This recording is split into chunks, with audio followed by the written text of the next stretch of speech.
Good morning, Mr. Chairman, members of the board. I just wanted to come up here on behalf of No Kill Maricopa County and extend our thanks to all of you who are open and listening and learning to see how we can help bring change to the shelter animals in Maricopa County. And we definitely look forward to working with you and bringing ideas forth because we all want to see animal control to be great. So on behalf of No Kill Maricopa County, thank you very much. Thank you, Ms. Maines, and thank you for taking the time to come and be here today. Well, thank you for having me up here again. I am reading this on behalf of Rebecca Johnson. My husband and I volunteer at MCACC East fostering the kittens that are under 2 pounds. My husband is retired, thus he can be awake at night bottle feeding. We currently have 10 of these kittens and have had up to 15 at a time in the past. We just can't bring ourselves to choose which ones to take and which to leave to face the death sentence, especially after attending the no-kill event a few weeks ago and hearing how these under 2-pound kittens are killed. We recently took 3 of these kittens in for spay-neuter and received a call stating that these kittens had ringworm and would we like them euthanized. My husband told them absolutely not and that he would be right there to pick them up.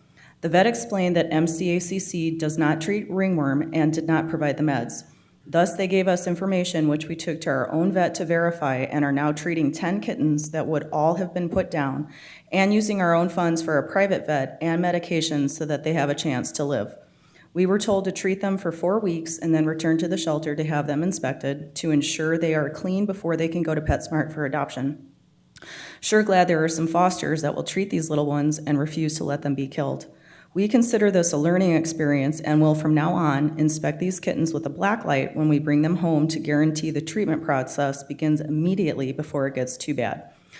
I actually spoke with Rebecca and advised her of a creative campaign that Austin, Texas ran to find life-saving outlets for shelter cats and kittens with ringworm. They called it, "Let's Put the Fun Back in Fungus." It was a very successful campaign due to community support. Majority of cat people are familiar with ringworm and usually do not mind helping to treat it, especially when they know it will save lives. I asked Rebecca if she'd be interested to help with the Fungus Kitty campaign here, and she said, "What out-of-the-box thinking? I'd be happy to help in any way that I can." I know there are many others in our amazing community who will step up to help out with this type of incredible campaign. We look forward to working with you on this. Thank you. And Ed Bufford, representing yourself.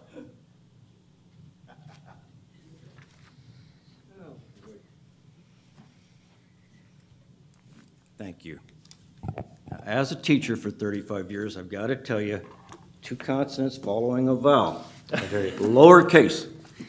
There's no buffaloes on the plains. I don't wear Q-flinks. I don't buff my car. Mr. Chair, board members, Mr. Manos, council, I want to quickly again bring up for the 3rd meeting, the owner surrender.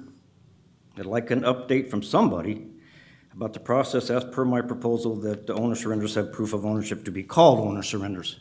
Because, you know, the dog does not get 72 hours hold if it's an owner surrender dog. Well, it's up to the MCACC. Council, I'd really like some kind of update regarding my concern that the hopefully technical definition of ownership, which is in the definitions of the state statute that says keeping a dog for 6 days, even if you're looking for the owner. Of course, it doesn't say that, but I'm just saying the definition says keeping a dog for 6 days is not being used to avoid labeling a dog as a stray, because it's really a technicality. It just shouldn't be. If I could just get an answer on that, I wouldn't have any problem, but from what I understand, people are still being considered owners because they bring a dog in that they found as a stray and spent 6 or more days looking for an owner. Mr. Manos, the chair said I would be receiving an email, and as far as I know, I haven't. I'd like to just get an email regarding that particular subject that he brought up the last meeting. Public forum, please consider a 3-minute limit. Pinal BOS allows 3 minutes. The 2-minute limit is very, very restrictive. I hate to use my 2 minutes to even bring this up. But why 2 minutes? I can't expect to get on the agenda if the director opposes my proposition. Also, public forum is first at Pinal BOS. I'm not asking you to emulate Pinal County BOS. But please consider this. They started at 9:30, and at 9:45, all the public forum people were gone, probably having breakfast somewhere, and that seemed to work out pretty good. Lastly, who do I ask regarding tax money spent on any aspect of expense for MCACC so I could help try to raise money for people to donate and that sort of thing? It says they get no money, but I know they must get some money, unless if they don't, I'd really like to know. I know they don't get general funds, but what does that mean exactly? And who do I call to contact to find out what is spent on MCACC, and if it's no tax money at all, why? If tax money is used, what is allocated to MCACC? I'd really like to know that so that we can help try to convince people to contribite and understand what those statements are all about. Thank you very much. Thank you, and we'll try and get some answers, Mr. Manos, if we can, to those questions.